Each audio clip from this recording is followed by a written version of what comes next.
पवन सिंहवा, निरहुआ, खेसरिया, ये शब्द मुझे नहीं लगता कि यूट्यूब पे या किसी सोशल साइट पे ऐसे बोलने की जरूरत है। और जहाँ तक सवाल रहा, लोग अश्लीलता के लिए हमें हमेशा दोषी ठहराते हैं। मैं नहीं मानता कि मेरी भोजपुरी भाषा कभी अश्लील थी और ना कभी है। मैं मरा नहीं हूँ, जिंदा हूँ और चीजें होती है। मुसीबत ही आपको बड़ा बनाती है। जिस दिन आप मुसीबत को बड़ा बना लीजिएगा, अगर आपके पास 20 बीमारी अगर आ जाए ना, तो आप तो ऐसे ही डॉक्टर हो जाओगे। चाहे पवन भैया हो, चाहे दिनेश भैया हो, रवि भैया हो, चाहे जितने भी कलाकार हमारे भोजपुरी भाषा के हैं, ये दिग्गज हैं, इन्होंने हमेशा प्रयास किया है, कोशिश किया है।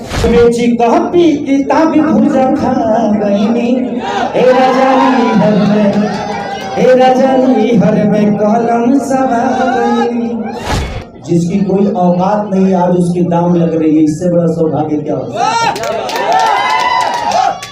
जिसकी कोई औकात नहीं, आज उसकी दाम लग रही है। इसका मतलब ये पूजनीय है। डिंपल सिंह आपकी आलोचना किए थे कहीं ना कहीं कि बहुत सारे पॉडकास्ट में बात रखे थे खेसारी लाल के खिलाफ में, लेकिन खेसारी लाल तो वैसे लोगों को फिर काम क्यों देते हैं दोबारा? 2024 के आखिरी पड़ाव में आपकी काफी आलोचना हुई कि उस तरह से गाने नहीं बजे, पर 24 की जैसे ही शुरुआत हुई, 2 गाने हमने अभी प्रेस पर देखे।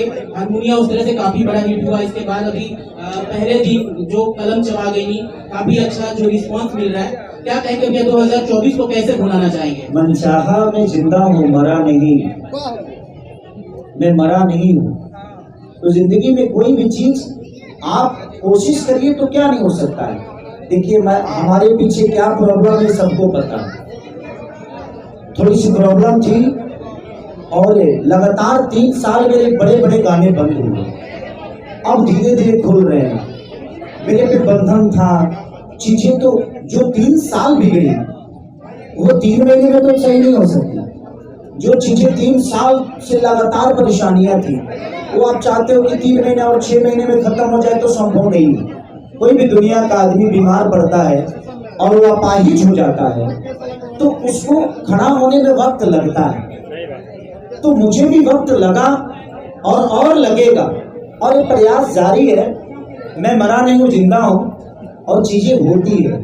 मुसीबत ही आपको बड़ा बनाती है। जिस दिन आप मुसीबत को बड़ा बना लीजिएगा, अगर आपके पास 20 बीमारी अगर आ जाए ना, तो आप तो ऐसे ही डॉक्टर हो जाओगे।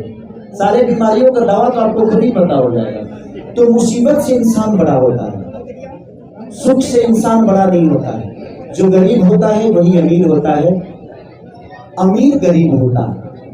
हम गरीब हैं, अमीर बनने की क्षमता है, और हमारी ताकत हमारी गरीबी है।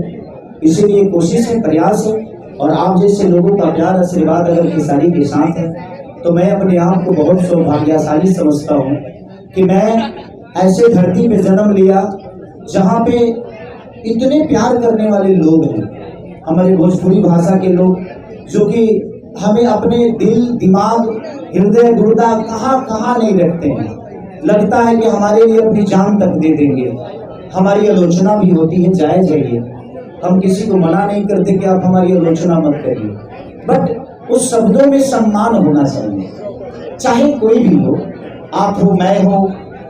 अचानक से कोई कहता है कि पवन सिंहवा, निरहुआ, खेसरिया, ये शब्द मुझे नहीं लगता कि यूट्यूब पे या किसी सोशल साइट पे ऐसे बोलने की जरूरत है। आपको लगता है कि मैं आपका बड़ा भाई हूँ, तो प्लीज आप बड़े भाई की तरह ही मुझे सम्मान देकर मेरी आलोचना करिए, बट एक सम्मान आप मेरा नहीं, बल्कि मुझे लगता है कि उस शब्द से आप खुद का सम्मान कर रहे हैं।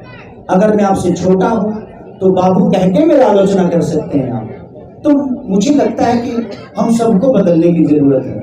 बुराई कि डिंपल सिंह आपकी आलोचना किए थे कहीं ना कहीं कि बहुत सारे पॉडकास्ट में बात रखे थे खेसारी लाल के खिलाफ में, लेकिन खेसारी लाल तो वैसे लोगों को फिर काम क्यों देते हैं दोबारा? देखिए, अगर हम बात को बड़ा कर देंगे तो रिश्ते छोटे हो जाएंगे, अगर रिश्ते बड़े हैं तो वो बात बहुत छोटी हो जाती है। मैं किसी के बातों को बुरा नहीं मानता। अगर मैं बुरा मानना शुरू कर दूं तो मुझे लगता है कि मैं काम नहीं कर पाऊंगा। एक कलाकार के तौर पे मैं डिंपल जी को देखता हूँ, उन्होंने क्या कहा, वो उनकी समस्या क्या थी, प्रॉब्लम क्या थी, वो किस दुख में थी, किसी के दिल के बात को जानना है ना तो उसके पास जाना बड़ा जरूरी होता है। जब तक आप उसके पास जाइएगा नहीं, वो किस स्थिति में बोला, क्यों बोला, कैसे बोला, किस लिए बोला, उसका मानसिकता क्या था, तो वो दोषी नहीं। तो कोशिश करना चाहिए कि माफ करिए, चाहे जो भी हो। वो एक कलाकार है और मेरे लिए हमेशा सम्मानित है, चाहे मेरे लिए वो भला बोले बुरा बोले, कभी मेरे लिए उन्होंने अच्छा भी बोला होगा। लेकिन कलम चबा गई नहीं, डिम्पल जी का है। ठीक है, तो कलम चबाई है वो इस गाने में। जिस गाने की चर्चा हो रही है, गाना 2 लाइन हो जाए भैया, क्योंकि बड़ा प्यारा आवाज है आपका, देखने में और सुनने में बड़ा प्यारा लगा। बेची कॉपी किताब भूजा खा गईनी, ए रजनी हर में कलम चबा गईनी। भैया अखिलेश कश्यप जी के लिए क्या कहना चाहेंगे, क्योंकि बड़ा सवाल उठा कि अनपूर्णा फिल्म बिकने वाला है। अब 2025 में उन्होंने इतना ग्रांड लॉन्चिंग और वापस से ट्रेंडिंग सुपरस्टार को लेकर आए हैं। अखिलेश कश्यप जी के लिए भाई, जिसकी कोई औकात नहीं आज उसकी दाम लग रही है, इससे बड़ा सौभाग्य क्या हो सकता है। जिसकी कोई औकात नहीं आज उसकी दाम लग रही है, इसका मतलब ये पूजनीय है।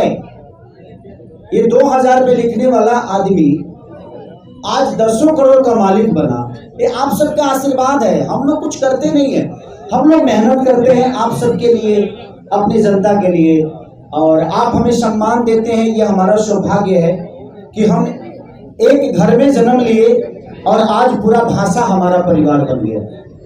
हम 40 परिवार के बेटे हैं, 40 परिवार का हमारा परिवार है, लेकिन मुझे लगता है कि आज 40 करोड़ जनता का बेटा होगा। भोजपुरी भाषा कम से कम 40 से 45 करोड़ बोली जाती है, और वहाँ का बेटा होगा, और वहीं तक सीमित नहीं हो। आज भोजपुरी भाषा की हमारे कलाकार, चाहे मनोज भैया हो, चाहे पवन भैया हो, चाहे दिनेश भैया हो, रवि भैया हो, चाहे जितने भी कलाकार हमारे भोजपुरी भाषा के हैं, ये जो ये दिग्गज हैं, इन्होंने हमेशा प्रयास किया है, कोशिश किया है। हम चीजों को बदल नहीं सकते, हम प्रयास कर सकते हैं अपने गायकी के जरिए, अपने एक्टिंग के जरिए। और जहां तक सवाल रहा, लोग अश्लीलता के लिए हमें हमेशा दोषी ठहराते हैं। मैं नहीं मानता कि मेरी भोजपुरी भाषा कभी अश्लील थी, और ना कभी है। हाँ, परोसने का तरीका गलत हो जाता है, इसलिए वो अश्लील हो जाती है। भाषा कोई गलत नहीं होता, कोई शब्द गलत नहीं होता, देखने का नजरिया गलत होता है, इसलिए वो गलत हो जाता है। मैं कई बार मंचों से बोल चुका हूँ कि हमारे साथ में चलने वाली हमारी बेटी या हमारी बहन, अब आप हमारे बेटी के नजर से उसको देख रहे हैं कि हमारी गर्लफ्रेंड के नजर से देख रहे हैं कि हमारी बहन के नजर से देख रहे हैं, वो आप पे निर्भर करता है, क्योंकि वो गंदगी आपके अंदर पली है और वो अच्छाई आपके दिमाग में पली है।